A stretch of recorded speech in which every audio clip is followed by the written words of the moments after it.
महाराष्ट्र नीट paper फुटीचा तपास आता सीबीआयकडे सोपवण्यात आलेला आहे आणि तपास सीबीआयकडे वर्ग केल्याची माहिती सुद्धा समोर येते। महत्त्वाची आणि मोठी अपडेट आपण पाहतोय। महाराष्ट्र नीट पेपर फुटीचा तपास आता सीबीआयकडे वर्ग करण्यात आलेला आहे आणि तपास सीबीआयकडे वर्ग केल्याची माहिती समोर येते। बातमी आपण पाहतोय मुंबईमधून। तर आपण पाहिलं की ठिकठिकाणी या संदर्भात आंदोलनं सुद्धा झाली आणि विद्यार्थी खूपच आक्रमक झाले होते आणि आता हा तपास सीबीआयकडे वर्ग केल्याची माहिती समोर येते। महाराष्ट्र नीट पेपर फुटीचा तपास आता सीबीआयकडे वर्ग करण्यात आलाय। तर नीट परीक्षा रद्द करा आणि यामुळे बरंच विद्यार्थी आक्रमक सुद्धा झाल्याचं पाहायला मिळालं आणि आता त्यावरच हा तपास आता सीबीआयकडे वर्ग करण्यात आलेला आहे। या संदर्भात अधिकची माहिती घेऊन आमचे प्रतिनिधी ओम देशमुख आपल्या सोबत आहेत। ओम, आपण पाहतोय महाराष्ट्र नीट पेपर फुटीचा तपास आता सीबीआयकडे वर्ग करण्यात आलेला आहे। तपासाची आणि चौकशीची व्याप्ती आता कशी वाढतीये?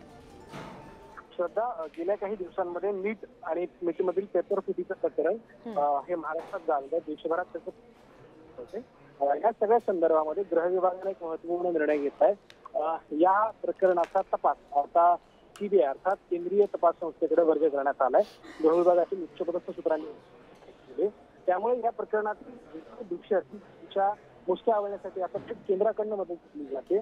या प्रकरणाचे लातूर कनेक्शन सुद्धा समोर आलं होतं। लातूरमधील काही मंडळींचा समावेश असल्याचं उघड झालं होतं।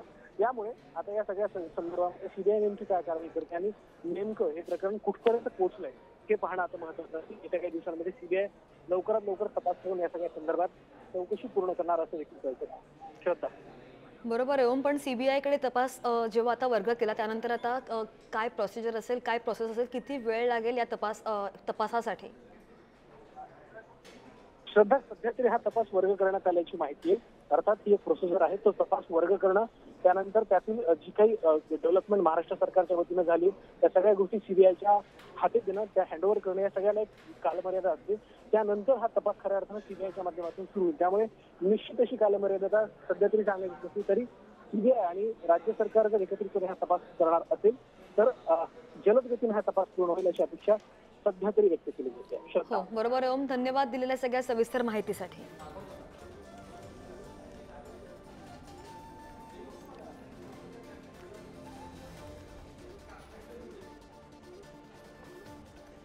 Thank you.